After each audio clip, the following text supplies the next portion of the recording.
ವೀಕ್ಷಕರೇ, ನವದುರ್ಗೆಯರ ವೈಭವ ವಿಶೇಷ ಕಾರ್ಯಕ್ರಮಕ್ಕೆ ತಮ್ಮೆಲ್ಲರಿಗೂ ಪ್ರೀತಿಯ ಸ್ವಾಗತ ಸುಸ್ವಾಗತ. ನಾನು ಕಾವ್ಯ ಆಚಾರ್. ಮೊದಲನೇದಾಗಿ ದಸರಾ ಹಬ್ಬದ ಹಾರ್ದಿಕ ಶುಭಾಶಯಗಳನ್ನು ಹೇಳ್ತಾ, ಇವತ್ತು ಯಾವ ದೇವಿಯನ್ನ ಆರಾಧನೆ ಮಾಡಬೇಕು, ಹೇಗೆ ಆರಾಧನೆ ಮಾಡಬೇಕು ಈ ಬಗ್ಗೆ ತಿಳಿದುಕೊಳ್ಳೋಣ. ಈ ಬಗ್ಗೆ ತಿಳಿಸ್ಕೊಡೋಕೆ ಇವತ್ತು ನಮ್ಮ ಜೊತೆ ಇದ್ದಾರೆ ಜ್ಯೋತಿಷಿಗಳು ಹಾಗೆ ಆಧ್ಯಾತ್ಮಿಕ ಚಿಂತಕರು ಆದಂತಹ ಶ್ರೀಲಕ್ಷ್ಮಿಯವರು. ಅವರನ್ನ ಕಾರ್ಯಕ್ರಮಕ್ಕೆ ಬರಮಾಡಿಕೊಳ್ತಾ ಈ ಒಂದು ಕಾರ್ಯಕ್ರಮವನ್ನು ಶುರು ಮಾಡ್ತಾ ಹೋಗೋಣ. ನಮಸ್ತೆ ಮೇಡಮ್, ಕಾರ್ಯಕ್ರಮಕ್ಕೆ ಸ್ವಾಗತ. ಇನ್ನು ಇವತ್ತು ದಸರಾ ಹಬ್ಬದ ಒಂದು ಮೂರನೆಯ ದಿನ ಅಂತಾನೆ ಹೇಳ್ಬೋದು. ಈ ಮೂರನೆಯ ದಿನ ಯಾವ ಒಂದು ದೇವಿಯನ್ನ ಆರಾಧನೆ ಮಾಡಬೇಕು, ಹಾಗೆ ಹೇಗೆ ಆರಾಧನೆ ಮಾಡಬೇಕು ಈ ಬಗ್ಗೆ ತಿಳಿಸ್ಕೊಡಿ. ನವರಾತ್ರಿಯ ಮೂರನೇ ದಿನದಲ್ಲಿ ನಾವಿವತ್ತಿದ್ದೀವಿ. ನವರಾತ್ರಿಯ ಮೂರನೇ ದಿನ ನಾವು ಆರಾಧನೆ ಮಾಡುವಂತಹ ದೇವಿಯ ಹೆಸರು ನಾಮಧೇಯ ಚಂದ್ರಘಂಟ ಅನ್ನುವಂಥ ದೇವಿಯನ್ನು ನಾವು ಆರಾಧಿಸ್ತೀವಿ. ಚಂದ್ರಘಂಟ ಅನ್ನುವಂಥ ಹೆಸರು ಆಕೆಗೆ ಯಾಕೆ ಬಂತು? ಪರಮೇಶ್ವರನನ್ನ ಮದುವೆಯಾದಂತಹ ಮಹಾಗೌರಿ ಬಂಗಾರದ ವರ್ಣದಲ್ಲಿರ್ತಾಳೆ. ಆಕೆಯ ಲಲಾಟದಲ್ಲಿ ಅಂದರೆ ಹಣೆಯಲ್ಲಿ ಚಂದ್ರನ ಆಕಾರದಲ್ಲಿ ಕುಂಕುಮವಿರ್ತದೆ, ಚಂದ್ರನ ಆಕಾರದಲ್ಲಿರುತ್ತೆ. ಹಾಗಾಗಿ ಆಕೆ ಚಂದ್ರಘಂಟ, ಮಸ್ತಕದಲ್ಲಿ ಗಂಟೆಯ ಆಕಾರದ ಕುಂಕುಮ. ನೀವು ಚಿತ್ರದಲ್ಲಿ ನೋಡ್ತಾ ಇರಬಹುದು, ಈಗ ಚಿತ್ರದಲ್ಲಿ ನಿಮಗೆ ಕಾಣಿಸ್ತಾ ಇದೆ. ದೇವಿ ಚಿನ್ನದ ಬಣ್ಣವನ್ನ ಉಳ್ಳವಳಾಗಿದ್ದಾಳೆ ಮಹಾಗೌರಿ. ಆಕೆಯ ಹಣೆಯಲ್ಲಿ ಲಲಾಟದಲ್ಲಿ ಚಂದ್ರನ ಆಕಾರದಲ್ಲಿ ಚಂದ್ರಘಂಟ ಅನ್ನುವಂಥ ಒಂದು ಆಕೃತಿಯನ್ನು ನಾವು ನೋಡಬಹುದು ಆಕೆಯ ಹಣೆಯಲ್ಲಿ ಕುಂಕುಮದಲ್ಲಿ. ಇವತ್ತಿಗೂ ಕೂಡ ಮದುವೆಯ ಮನೆಗಳಲ್ಲಿ ಹೆಣ್ಣು ಮಕ್ಕಳಿಗೆ ಅಂದರೆ ಮಂಟಪ ಪ್ರವೇಶ ಆಗುವಾಗ ಎರಡು ರೀತಿಯಾದಂತಹ ಕುಂಕುಮವನ್ನು ಇವಾಗ ಒಂದು ಆಧುನಿಕ ಜಗತ್ತಿಗೆ ಅನುಸಾರವಾಗಿ ಹಣೆಬೊಟ್ಟನ್ನು ಇಟ್ಕೊಂಡು ಬಿಡ್ತಾರೆ, ಎಲ್ಲವನ್ನು ಇಟ್ಕೊಂಡು ಬಿಡ್ತಾರೆ. ಆದರೆ ಹಿಂದಿನ ಕಾಲದಲ್ಲಿ ಇವತ್ತಿಗೂ ಕೂಡ ಸಂಪ್ರದಾಯಬದ್ಧವಾಗಿ ಇಡೋದಾದರೆ ಮೇಣದಲ್ಲಿ, ಜೇನು ಮೇಣ ಇದೆಯಲ್ಲ, ಆ ಜೇನು ಮೇಣವನ್ನು ತಂದು ಅದನ್ನು ನೇರವಾಗಿ ಕಾಯಿಸಬಾರ್ದು. ಕುದಿಯುವಂತಹ ನೀರಿನಲ್ಲಿ ಒಂದು ಬಟ್ಟಲನ್ನು ತೇಲಿಬಿಟ್ಟು ಅದರಲ್ಲಿ ಜೇನು ಮೇಣವನ್ನು ಹಾಕಿ ಆ ಜೇನು ಮೇಣಕ್ಕೆ ಕೊಬ್ಬರಿ ಎಣ್ಣೆ ಅಥವಾ ಆಯಾ ಪ್ರಾಂತ್ಯಕ್ಕೆ ಅನುಗುಣವಾಗಿ ಎಣ್ಣೆಗಳನ್ನು ಹಾಕಿ ಅದು ಗಟ್ಟಿಯಾಗುತ್ತೆ. ನಂತರದಲ್ಲಿ ಅದನ್ನು ಒಂದು ಡಬ್ಬಿಯಲ್ಲಿ ಶೇಖರಿಸಿಡುವಂತಹ ಪದ್ಧತಿ ಇತ್ತು. ಈ ಒಂದು ಉತ್ಕೃಷ್ಟವಾದಂತಹ ಕುಂಕುಮ ಅದು ಮಾಡ್ತಕ್ಕಂಥದ್ದು ಅರಿಶಿಣದ ಬೇರಿನಿಂದ. ಈ ಒಂದು ಏನು ನಾನು ಹೇಳಿದೆನಲ್ಲ ಜೇನುಮೇಣ, ಅದನ್ನು ಮೊದಲಿಗೆ ಹಣೆಗೆ ಇಟ್ಟುಕೊಂಡು ನಂತರದಲ್ಲಿ ಆ ಪುಡಿ ಕುಂಕುಮವನ್ನು ಹಣೆಗೆ ಧರಿಸಲಾಗ್ತಾ ಇತ್ತು. ಮಂಟಪಕ್ಕೆ ಕರೆದುಕೊಂಡು ಬರುವಂತಹ ಕನ್ಯೆ ಒಂದ ಗೋಲಾಕಾರದಲ್ಲಿ ಅಂದರೆ ವೃತ್ತಾಕಾರದಲ್ಲಿ ಕುಂಕುಮವನ್ನು ಅಥವಾ ಚಂದ್ರನ ಆಕಾರದಲ್ಲಿ ಕುಂಕುಮವನ್ನು ಇಡುವಂತಹ ಸಂಪ್ರದಾಯ ಇವತ್ತಿಗೂ ಕೂಡ ಇದೆ. ನೀವು ನೋಡಿ, ಜೀಜಾಬಾಯಿ ಅನ್ನುವಂತಹ ಚಿತ್ರವನ್ನು ನೋಡಿದಾಗ ಶಿವಾಜಿ ಮಹಾರಾಜರ ತಾಯಿ, ಛತ್ರಪತಿ ಶಿವಾಜಿ ಮಹಾರಾಜರ ತಾಯಿ ಅವರ ಚಿತ್ರವನ್ನು, ಭಾವಚಿತ್ರವನ್ನು ನೋಡಿದಾಗ ಆಕೆಯ ಹಣೆಯಲ್ಲಿ ಇದೇ ರೀತಿಯಾದಂತಹ ಚಂದ್ರಗಂಟನ ಆಕಾರದಲ್ಲಿ ಚಂದ್ರ, ಒಂದು ಗಂಟೆಯ ಆಕಾರದಲ್ಲಿ ಇರ್ತಕ್ಕಂಥ ಒಂದು ಹಣೆಯ ಒಂದು ಕುಂಕುಮವನ್ನು ಅವರು ಧರಿಸಿರ್ತಾರೆ. ಮಹಾರಾಷ್ಟ್ರದ ಕಡೆಯೆಲ್ಲ ಅದು ಇವತ್ತಿಗೂ ಕೂಡ ಪ್ರಚಲಿತದಲ್ಲಿದೆ, ಇವತ್ತಿಗೂ ಕೂಡ ಕರ್ನಾಟಕದಲ್ಲೂ ಇದೆ. ಆ ರೀತಿಯಾದಂತಹ ಕುಂಕುಮವನ್ನು ಧರಿಸುವಂಥ ಸಂಪ್ರದಾಯ ಎಂದಿನಿಂದ ಬಂತು ಅಂತ ಹೇಳಿದರೆ, ಯಾವಾಗ ಈ ಮಹಾಗೌರಿ ಪರಮೇಶ್ವರನ ಮದುವೆ ಆಗ್ತಾಳೆ, ಆಕೆ ಯಾಕೆ ಒಂದು ಬಂಗಾರದ ವರ್ಣದವಳಾಗಿರ್ತಾಳೆ ಅಂದರೆ, ಮದುವೆಯಾದಂತಹ ಹೆಣ್ಣು ಮಕ್ಕಳಿಗೆ ಅರಿಶಿಣದ ಶಾಸ್ತ್ರವನ್ನು ಮಾಡಿರ್ತಾರೆ. ಅರಿಶಿಣವನ್ನು ಹಚ್ಚಿಕೊಳ್ಳೋದ್ರಿಂದ, ಲೇಪಿಸಿಕೊಳ್ಳೋದ್ರಿಂದ ಆಕೆ ಬಂಗಾರ ವರ್ಣದವಳಾಗ್ತಾಳೆ. ಗೌರಿ ಅಂತ ಹೇಳಿದ್ರೆ ಏನು ಹೆಸರಿನ ಅರ್ಥ ಅನ್ನೋದನ್ನ ಮುಂದೆ ನಾನು ನಿಮಗೆ ಹೇಳ್ತಾ ಹೋಗ್ತೀನಿ. ಬಂಗಾರದ ವರ್ಣದಲ್ಲಿ ಕಂಗೊಳಿಸ್ತಾ ಇರುವಂತಹ ದೇವಿ ತನ್ನ ಲಲಾಟದಲ್ಲಿ ಚಂದ್ರನ ಆಕಾರವನ್ನ, ಗಂಟೆಯ ಆಕಾರದ ಚಂದ್ರನ ಕುಂಕುಮವನ್ನು ಧರಿಸಿರ್ತಾಳೆ. ಹಾಗಾಗಿ ಚಂದ್ರಘಂಟ. ನೀವು ಒಂದು ಕಾವ್ಯಮಯವಾಗಿ ನೋಡೋದಾದ್ರೆ, ಚಂದ್ರನ ಮುಖವುಳ್ಳವಳು ಮಹಾಗೌರಿ, ಚಂದ್ರನಂತಹ ಬೆಳದಿಂಗಳಿನಂತಹ ಮುಖವುಳ್ಳಂತಹ ಮಹಾಗೌರಿ ಘಂಟೆಯ ಆಕಾರದ ಕುಂಕುಮವನ್ನು ಧರಿಸಿದ್ದಾಳೆ. ಹಾಗಾಗಿ ಆಕೆಯನ್ನ ಚಂದ್ರಘಂಟ ಅಂತ ಹೇಳಿ ಕರೀತಾರೆ. ಆಯ್ತು, ಈ ಚಂದ್ರಘಂಟಾ ದೇವಿಯನ್ನು ಯಾಕೆ ಪೂಜಿಸಬೇಕು ನವರಾತ್ರಿಯ ಮೂರನೇ ದಿನ? ಇದು ಸಹಜವಾಗಿ ಎಲ್ಲರೂ ನನಗೆ ಕೇಳ್ತಕ್ಕಂತಹ ಪ್ರಶ್ನೆ. ಜ್ಯೋತಿಷ್ಯ ಕೇಳಕ್ಕೆ ಬರುವಂಥವರು ನಮ್ಮ ಹತ್ರ ಕೇಳ್ತಾರೆ, ಯಾಕಾಗಿ ಪೂಜಿಸಬೇಕು ಮೇಡಮ್ ಈ ದೇವಿಯನ್ನ? ಯಾರೆಲ್ಲ ನವರಾತ್ರಿಯ ಮೂರನೇ ದಿನ ಚಂದ್ರಘಂಟಾ ದೇವಿಯನ್ನ ಪೂಜಿಸ್ತಾರೆ, ಅವರ ಒಂದು ಮಣಿಪುರ ಚಕ್ರ ಉದ್ದೀಪನಗೊಳ್ಳುತ್ತೆ. ಯಾಕಾಗಿ ಈ ಚಕ್ರನ ಉದ್ದೀಪನಗೊಳಿಸ್ಕೋಬೇಕು? ಅದರಿಂದ ನಮ್ಗೆ ಆಗ್ತಕ್ಕಂಥದ್ದು ಏನು ಒಳ್ಳೆಯದು ಅಂತ ಕೇಳಿದರೆ, ನಯ, ವಿನಯ, ವಿನಮ್ರತೆ, ವಿಕಾಸತೆ, ಜೊತೆಗೆ ಪರಾಕ್ರಮ ಮತ್ತು ನಿರ್ಭಯ ಬರುತ್ತೆ. ಭಯ ಹೋಗಲಾಡುತ್ತೆ. ಭಯವನ್ನು ಹೋಗಲಾಡಿಸುವಂತಹ ಶಕ್ತಿ ಚಂದ್ರಘಂಟಾ ದೇವಿಗೆ ಇದೆ. ಹಾಗಾಗಿ ಈ ಮೂರನೇ ದಿನ ಚಂದ್ರಘಂಟಾ ದೇವಿಯ ಆರಾಧನೆಯನ್ನು ನಾವು ಮಾಡ್ತೀವಿ. ಈ ದೇವಿ ಯಾವ ಗ್ರಹವನ್ನು ಪ್ರತಿನಿಧಿಸ್ತಾಳೆ? ಅರ್ಥಾತ್ ಮೂರನೇ ದಿನ ಚಂದ್ರಘಂಟಾ ದೇವಿಯನ್ನು ಪೂಜಿಸೋದ್ರಿಂದ ಯಾವ ಗ್ರಹ ನಮಗೆ ಪ್ರಸನ್ನನಾಗುತ್ತೆ, ಯಾವ ಗ್ರಹಗಳು ನಮಗೆ ಒಳ್ಳೆ ಫಲವನ್ನು ಕೊಡುತ್ತೆ ಅಂತ ನೋಡಿದ್ರೆ ಶುಕ್ರ ಗ್ರಹ ನಿಮಗೆ ಒಳ್ಳೆ ಫಲವನ್ನು ಕೊಡುತ್ತೆ. ಶುಕ್ರ ಅಂತ ಹೇಳಿದರೆ ಯಾರು? ಶುಕ್ರ ಅಂತ ಹೇಳಿದರೆ ನಮ್ಮ ಜೊತೆಗಾರರು. ನಾನು ನಿಮಗೆ ಹೇಳಿದ್ದೆ, ಸಂತೋಷವಾಗಿರ್ತಕ್ಕಂತಹ ಪರಶಿವನನ್ನ ಮದುವೆಯಾಗಿರುವಂತಹ ಸಂತೋಷದಲ್ಲಿರುವಂತಹ ದೇವಿ, ಚಂದ್ರನ ಆಕಾರದಲ್ಲಿ ಲಲಾಟದಲ್ಲಿ ಕುಂಕುಮವನ್ನು ಧರಿಸಿರುವಂತಹ ದೇವಿಯೇ ಚಂದ್ರಘಂಟಾ ದೇವಿ. ಆಕೆ ಶುಕ್ರನನ್ನ ಪ್ರತಿನಿಧಿಸ್ತಾಳೆ. ಮತ್ತೆ ಆ ದೇವಿಯ ಆರಾಧನೆ ಮಾಡೋದ್ರಿಂದ ಶುಕ್ರ ಸಂತುಷ್ಟನಾಗ್ತಾನೆ, ಶುಕ್ರ ವರಗಳನ್ನು ಕೊಡ್ತಾನೆ. ಶುಕ್ರ ಏನೇನು ವರಗಳನ್ನು ಕೊಡ್ತಾನೆ ಅಂದರೆ, ಈ ಏನು ಲಕ್ಸುರಿಯಸ್ ಗೂಡ್ಸ್ ಅಂತ ನಾವೇನು ಆಂಗ್ಲದಲ್ಲಿ ಹೇಳ್ತೀವಿ, ಕಾಸ್ಟ್ಲಿ ಐಟಮ್ಸು, ಲಕ್ಸುರಿಯಸ್ ಗೂಡ್ಸು, ಒಂದು ವೈಭವೋಪೇತವಾದ ಬದುಕನ್ನು ನಾವು ಅನುಭವಿಸಬೇಕು ಅಂದರೆ ನಮಗೆ ಶುಕ್ರನ ಆಶೀರ್ವಾದ ಅತ್ಯಗತ್ಯ. ಹಾಗಾಗಿ ಎಲ್ಲ ಪ್ರೇಕ್ಷಕರು ಕೂಡ ಯಾರೆಲ್ಲ ಶುಕ್ರ ಗ್ರಹವನ್ನು ಸಮಾಧಾನಗೊಳಿಸಬೇಕು ಅಂತ ಹೇಳಿ ಬಯಸ್ತಾ ಇದ್ದೀರಿ, ಯಾರೆಲ್ಲ ವೈಭವೋಪೇತವಾದಂತಹ ಜೀವನವನ್ನು ನಡೆಸಬೇಕು ಅಂತ ಯೋಚಿಸಿದ್ದೀರಿ, ನೀವು ನವರಾತ್ರಿಯ 3ನೇ ದಿನ ಚಂದ್ರಘಂಟಾ ದೇವಿಯ ಆರಾಧನೆಯನ್ನು ಮಾಡಬೇಕು. ಚಂದ್ರಘಂಟಾ ದೇವಿಯ ಆರಾಧನೆಯನ್ನು ಹೇಗೆಲ್ಲ ಮಾಡಬೇಕು ಅಂತ ಹೇಳಿದರೆ, ಮಂಗಳಕರ ಸ್ನಾನ, ಅದು ಎಲ್ಲ ಒಂದು ಹಬ್ಬಗಳಲ್ಲೂ ಕೂಡ ಅದೊಂದು ಸಹಜವಾದಂತಹ ಒಂದು ಪ್ರಕ್ರಿಯೆಯಾಗಿದೆ. ಮಂಗಳಕರ ಸ್ನಾನವನ್ನು ಮಾಡಿ ರಂಗೋಲಿಯನ್ನು ಒಂದು ಬಿಡಿಸಿಬಿಟ್ಟು, ರಂಗವಲ್ಲಿಯನ್ನು ಬಿಡಿಸಿಬಿಟ್ಟು, ಆದಷ್ಟು ಬರುವಂಥ ಮುತ್ತೈದೆಯರಿಗೆ, ಕನ್ನಿಕೆಯರಿಗೆ ಬೂದು ಬಣ್ಣದಂತಹ ರವಿಕೆ ಕಣವನ್ನು ಕೊಡಬೇಕು. ಓಕೆ.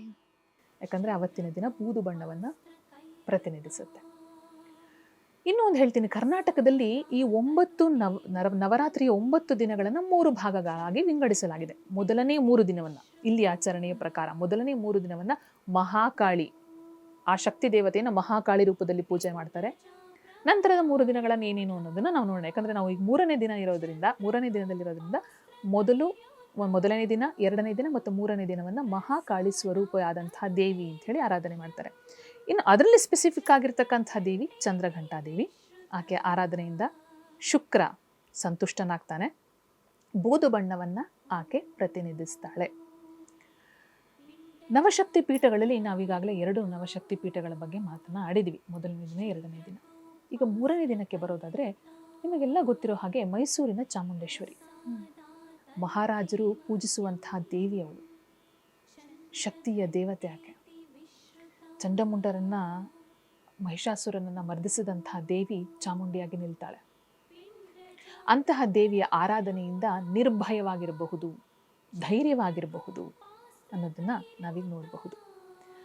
ಮೊದಲನೇದಾಗಿ ನಾನು ಹೇಳಿದೆ, ಮೊದಲನೇ ದಿನದಿಂದ ಈ ಪೂಜೆಗಳನ್ನು ಹೇಳ್ಕೊಂಡು ಬರುವಾಗ ಘಟಸ್ಥಾಪನೆಯ ಬಗ್ಗೆ ಹೇಳಿದೆ, ತ್ರಿಕಾಲ, ದ್ವಿಕಾಲ ಮತ್ತು ಏಕಕಾಲದ ಪೂಜೆ ಬಗ್ಗೆ ಹೇಳಿದೆ. ಇನ್ನು ಇವಾಗ ಕುಲದೇವತಾ ಅರ್ಚನೆಯ ಬಗ್ಗೆ ನಾನು ಹೇಳ್ತೀನಿ.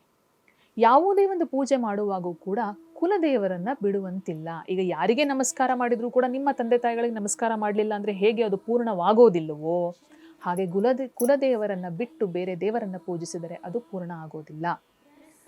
ಎಲ್ಲ ಮಂಗಳಕರ ಸ್ನಾನವನ್ನು ಮಾಡಿ, ರಂಗವಲ್ಲಿಯನ್ನು ಎಲ್ಲವನ್ನ ನೀವು ಬಿಡಿಸಿ ಕುಲದೇವರ ಪೂಜೆಯನ್ನು ಮಾಡಬೇಕು. ಇದನ್ನು ನಾನು ಮೊದಲನೇ ದಿನ ಯಾವಾಗ ನಾವು ಈ ವಿಚಾರವನ್ನು, ನವರಾತ್ರಿಯ ವಿಚಾರವನ್ನು ಹೇಳಿದ್ರು, ಆವಾಗ ಈ ವಿಚಾರಗಳನ್ನೆಲ್ಲ ಒಂದು ಸಲ ನಾನು ಹೇಳ್ಕೊಂಡು ಹೋಗಿದ್ದೀನಿ. ಈಗ ಮತ್ತೆ ಅದರ ಬಗ್ಗೆ ಸಪ್ರೇಟಾಗಿ ಪ್ರತ್ಯೇಕವಾಗಿ ಅದರ ವಿವರಣೆಯನ್ನು ಕೊಡ್ತಾ ಇದ್ದೀನಿ. ಕುಲದೇವತಾ ಪೂಜೆ ಜೊತೆಗೆ ಸಪ್ತಶತಿಯ ಪಾರಾಯಣಗಳು ನವರಾತ್ರಿಯಲ್ಲಿ ಶ್ರೇಷ್ಠ. ಸಪ್ತಶತಿ ಪಾರಾಯಣ ಎಲ್ಲೂ ಉಲ್ಲೇಖ ಆಗಿದೆ ಅಂದರೆ ಮಾರ್ಕಂಡೇಯ ಪುರಾಣದಲ್ಲಿ ಸಪ್ತಶತಿ ಪಾರಾಯಣ ಉಲ್ಲೇಖ ಆಗಿದೆ.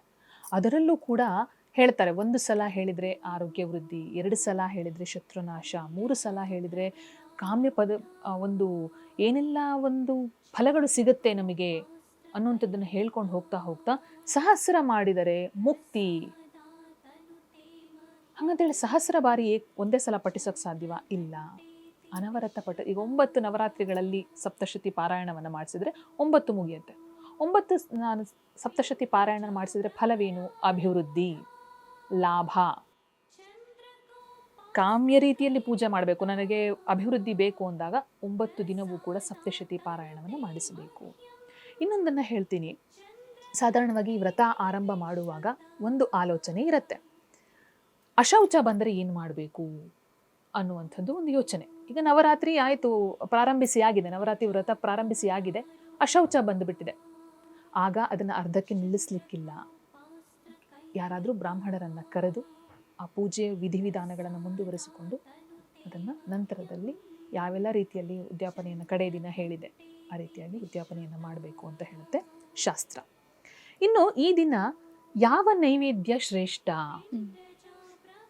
ಬೆಲ್ಲದ ಪೊಂಗಲ್, ಹೆಸರು ಬೇಳೆ, ಅಕ್ಕಿ ಜೊತೆಗೆ ಬೆಲ್ಲವನ್ನು ಹಾಕಿ ಮಾಡಿರ್ತಕ್ಕಂತಹ ಪೊಂಗಲ್ ನೈವೇದ್ಯಕ್ಕೆ ಶ್ರೇಷ್ಠ ಅಂತ ಹೇಳುತ್ತೆ.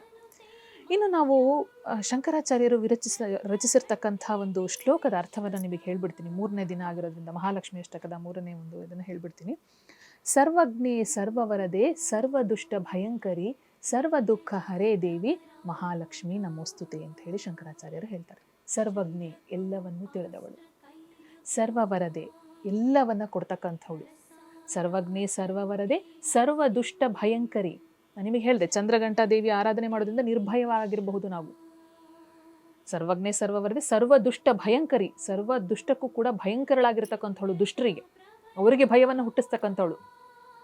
ಸರ್ವ ದುಃಖ ಹರೇ ದೇವಿ, ಎಲ್ಲ ದುಃಖವನ್ನ ನಾಶ ಮಾಡ್ತಕ್ಕಂಥವಳು ಮಹಾಲಕ್ಷ್ಮಿ ನಮೋಸ್ತುತೆ. ನಾವು ಈ ರೀತಿಯಾಗಿ ಚಂದ್ರಘಂಟಾ ದೇವಿಯನ್ನು ನಾವು ಎಲ್ಲರೂ ಕೂಡ ಆರಾಧಿಸ್ತಾ ನಿರ್ಭಯರಾಗೋಣ. ಮಣಿಪುರ ಚಕ್ರದಲ್ಲಿ ಆ ಮಣಿಪುರ ಚಕ್ರವನ್ನು ಉದ್ದೀಪನಗೊಳಿಸಿಕೊಂಡು ನಯ ವಿನಯ ವಿನಮ್ರತೆ ಹಾಗೆ ನಿರ್ಭಯತೆಯನ್ನು ಪಡೆದು ನೀವೆಲ್ಲರೂ ಪುನೀತರಾಗೋಣ ಅಂಥೇಳಿ ಈ ಸಂದರ್ಭದಲ್ಲಿ ಹೇಳ್ತೀನಿ. ಶುಕ್ರ ಗ್ರಹದ ಒಂದು ಕೃಪೆಯನ್ನು ಕೂಡ ಚಂದ್ರಘಂಟಾ ದೇವಿಯನ್ನು ಆರಾಧಿಸ್ತಾ ವೈಭವಪೇತವಾದ ಜೀವನವನ್ನು ನಡೆಸ್ತಾ ನೀವೆಲ್ಲರೂ ನೆಮ್ಮದಿಯಾಗಿರೋಣ. ವೀಕ್ಷಕರೇ, ಚಂದ್ರಘಂಟಾ ದೇವಿಯನ್ನ ಹೇಗೆ ಆರಾಧನೆ ಮಾಡಬೇಕು, ಹಾಗೆ ನೈವೇದ್ಯವನ್ನ ಏನು ಅರ್ಪಣೆ ಮಾಡಬೇಕು, ಈ ಬಗ್ಗೆ ಎಲ್ಲ ತಿಳಿಸ್ಕೊಟ್ರು. ಹಾಗೆ ಮುಂದಿನ ಭಾಗದಲ್ಲಿ ನೋಡೋದಾದ್ರೆ ಇನ್ನು ಈ ಒಂದು ಚಂದ್ರಘಂಟಾ ದೇವಿಯ ಅಂದರೆ ಕರ್ನಾಟಕದಲ್ಲಿ ಇರುವಂತಹ ನವಪೀಠಗಳು ಅಂದರೆ ನವಶಕ್ತಿಯ ಪೀಠಗಳು, ಆ ಪೀಠಗಳ ಬಗ್ಗೆ ಕೂಡ ಮಾಹಿತಿಯನ್ನು ನೀಡ್ತಾ ಹೋಗ್ತಾರೆ. ಆದರೆ ಅದಕ್ಕೂ ಮುನ್ನ ಒಂದು ಪುಟ್ಟದಾದಂತಹ ವಿರಾಮ.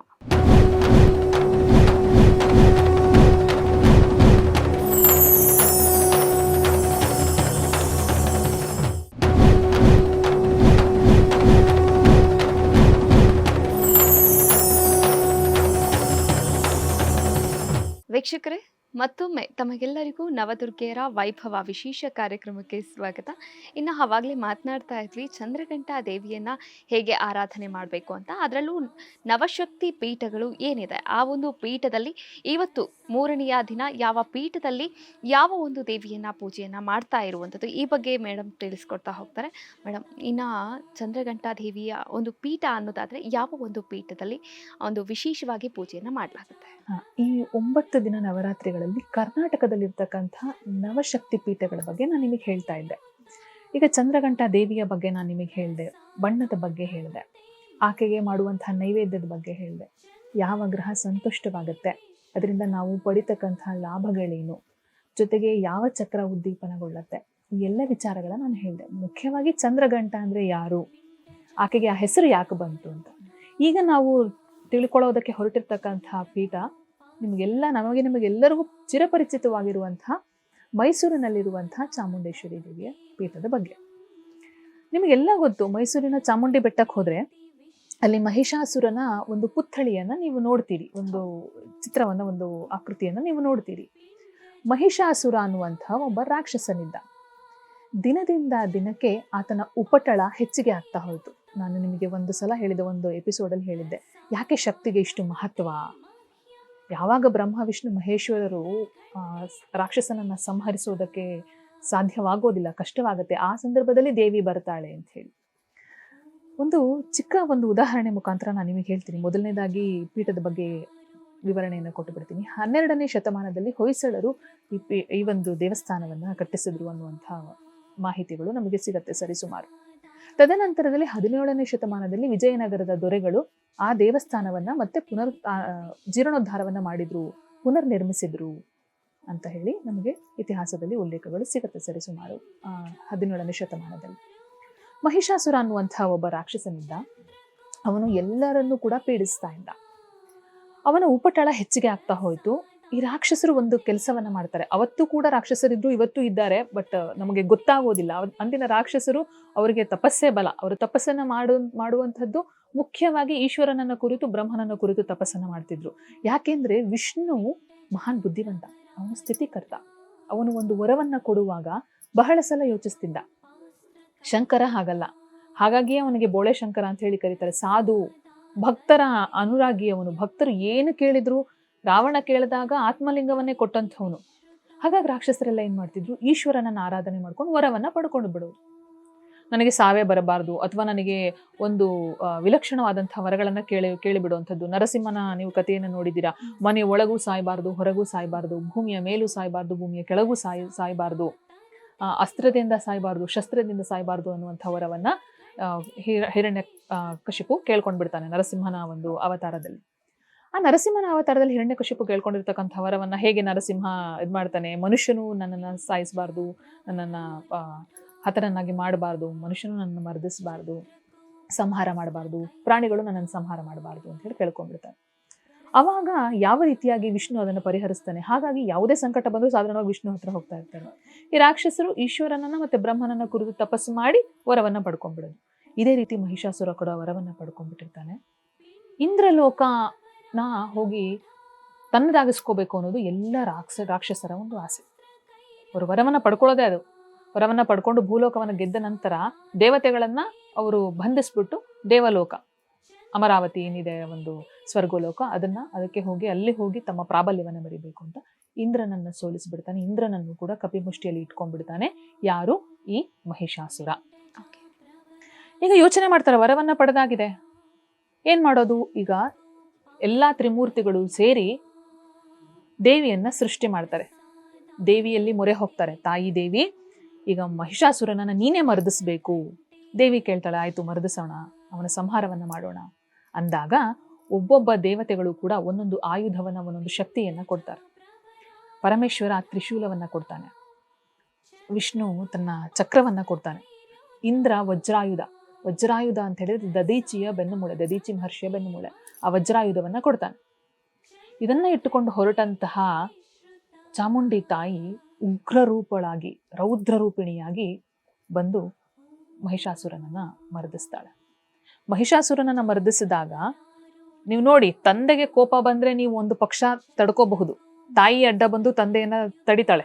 ಮಕ್ಕಳಿಗೆ ಬೈತಾ ಇದ್ದಂತ ಸಂದರ್ಭದಲ್ಲಿ ತಂದೆ ಹೊಡೆಯಕ್ಕೆ ಬಂದಾಗೂ ಕೂಡ ತಾಯಿ ತಡಿತಾಳೆ. ಆದ್ರೆ ತಾಯಿಯೇ ಹೊಡೆಯಕ್ಕೆ ಶುರು ಮಾಡಿದ್ರೆ ಮನೆಯಲ್ಲಿದ್ದವ್ರು ಯಾರು ಆಕೆಯನ್ನ ತಡಿಯಕ್ಕಾಗಲ್ಲ. ಹಾಗೆ ಜಗನ್ಮಾತೆಯಾದಂತಹ ತಾಯಿ ರುದ್ರರೂಪಿಣಿಯಾಗಿರ್ತಾಳೆ. ಬ್ರಹ್ಮ ವಿಷ್ಣು ಮಹೇಶ್ವರರು ಆಕೆಯನ್ನ ನೋಡ್ತಾ ಇರ್ತಾರೆ, ಆಕೆ ಹೇಗೆ ಸಂಹಾರವನ್ನು ಮಾಡ್ತಾಳೆ ಅಂತ. ಸಂಹಾರವನ್ನು ಮಾಡಿದಂತಹ ದೇವಿ ಬಂದು ಆ ಜಾಗದಲ್ಲಿ, ಚಾಮುಂಡೇಶ್ವರಿ ಇರ್ತಕ್ಕಂತಹ ಜಾಗದಲ್ಲಿ ಕುಳಿತು ಸ್ವಲ್ಪ ಹೊತ್ತು ತನ್ನನ್ನು ತಾನು ತಹಬಂದಿಗೆ ತಂದ್ಕೊತಾಳೆ.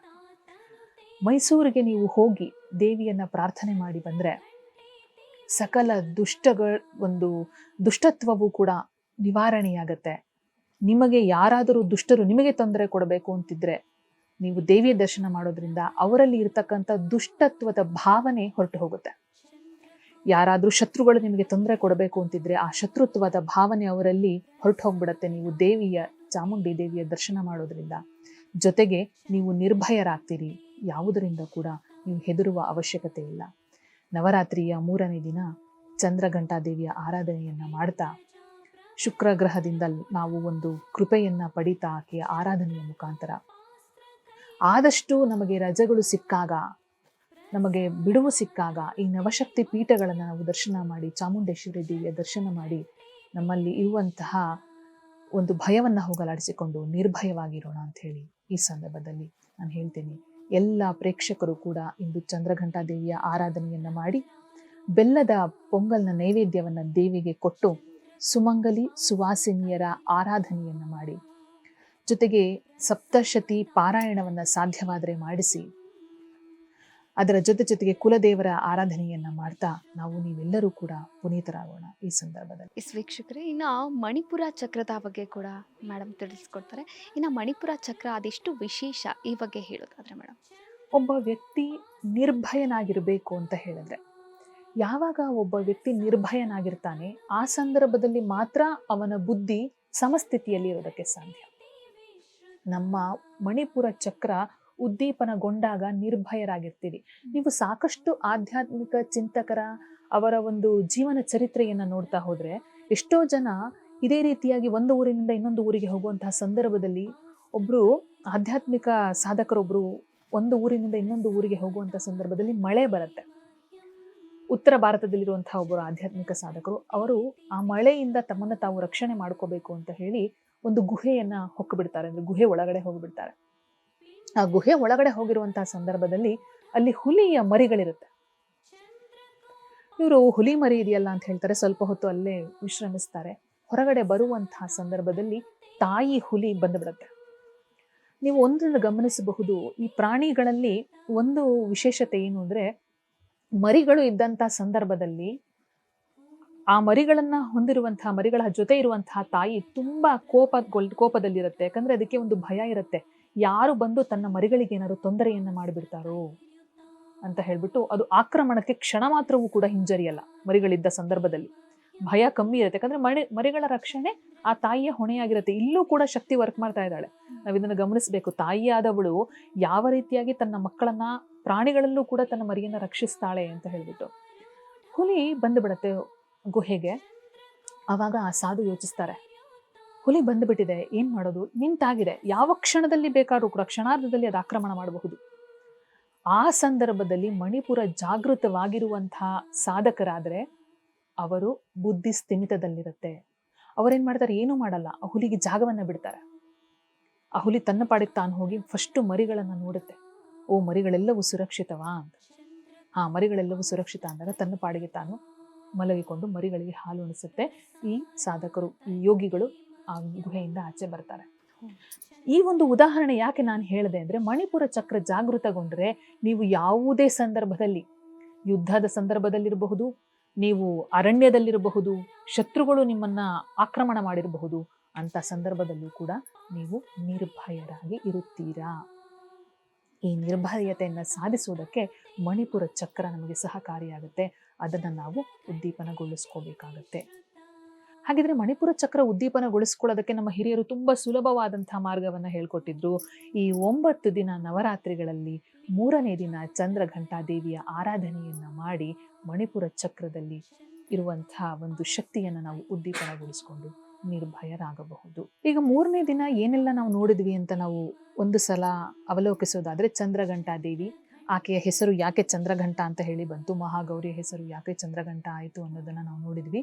ಜೊತೆಗೆ ಯಾವ ಚಕ್ರ ಉದ್ದೀಪನಗೊಳ್ಳುತ್ತೆ? ಮಣಿಪುರ ಅನ್ನುವಂಥ ಚಕ್ರ. ಶುಕ್ರನ ಒಂದು ಗ್ರಹ ನಮಗೆ ಆ ಒಂದು ಕೃಪೆಯನ್ನ ತೋರಬೇಕು ಅಂದ್ರೆ ಚಂದ್ರಘಂಟಾ ದೇವಿಯ ಕೃಪೆ ನಮಗೆ ಅನಿವಾರ್ಯ. ಆಕೆಯನ್ನು ಪೂಜಿಸಬೇಕಾಗುತ್ತೆ. ನಮಗೆ ಅಭಿವೃದ್ಧಿಯ ಅವಶ್ಯಕತೆ ಇದ್ದಲ್ಲಿ ಕಾಮ್ಯಾರ್ಥವಾಗಿ ನಾವು ಪೂಜಿಸಿದೆ. ನಂತರದಲ್ಲಿ ಈ ದಿನ ಬಣ್ಣ ಬೂದು. ಹಾಗಿದ್ರೆ ಏನ್ ಮಾಡ್ಬೇಕು ಮೇಡಮ್? ಹೆಂಗಳೆಯರು ಬಂದಾಗ ಸುವಾಸಿನಿ ಪೂಜೆಗೆ, ಕನ್ನಿಕೆ ಪೂಜೆಯಲ್ಲೂ ಹೇಳ್ತಾರೆ, ಅದೊಂದು ವಿಶೇಷವಾದಂತಹ ಮಾತಿದೆ. ಮಗುವಿಗೆ ಮೊದಲನೇ ವರ್ಷದ ಮಗುವನ್ನ ಕನ್ನಿಕೆ ಪೂಜೆಗೆ ನೀವು ಸ್ವೀಕರಿಸೋ ಹಾಗಿಲ್ಲ, ಕುಮಾರಿ ಪೂಜೆಗೆ ಆಕೆಯನ್ನು ಆಹ್ವಾನಿಸೋ ಹಾಗಿಲ್ಲ. 2ನೇ ವರ್ಷದಿಂದ ನೀವು ಆಹ್ವಾನಿಸಬಹುದು. ಮೊದಲನೇ ವರ್ಷದ ಮಗು ಕನ್ನಿಕೆ ಪೂಜೆಗೆ ಆಕೆನ ನೀವು ಕೂರ್ಸೋಕ್ ಬರೋದಿಲ್ಲ.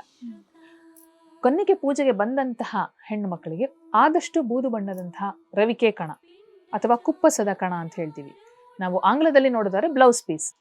ಆ ಬ್ಲೌಸ್ ಪೀಸನ್ನು, ಬೂದು ಬಣ್ಣದ ಬ್ಲೌಸ್ ಪೀಸನ್ನು ಕೊಟ್ಟು ಆದಷ್ಟು ಆ ದಿನ ಹಣೆಗೆ ಚಂದ್ರಾಕಾರವಾದಂತಹ ಕುಂಕುಮವನ್ನು ಧಾರಣೆ ಮಾಡ್ತಾ ಆ ದೇವಿಯನ್ನು ಪೂಜಿಸಿ ನಾವು ಆಕೆಯ ಕೃಪೆಗೆ ಪಾತ್ರರಾಗಬಹುದು. ನೀವೆಲ್ಲರೂ ಆ ದೇವಿಯನ್ನು ಪೂಜಿಸ್ತಾ, ಚಂದ್ರಘಂಟಾ ದೇವಿಯನ್ನು ಪೂಜಿಸ್ತಾ ನಿರ್ಭಯರಾಗಿ ಆಕೆಯನ್ನು ಪ್ರಾರ್ಥಿಸೋಣ.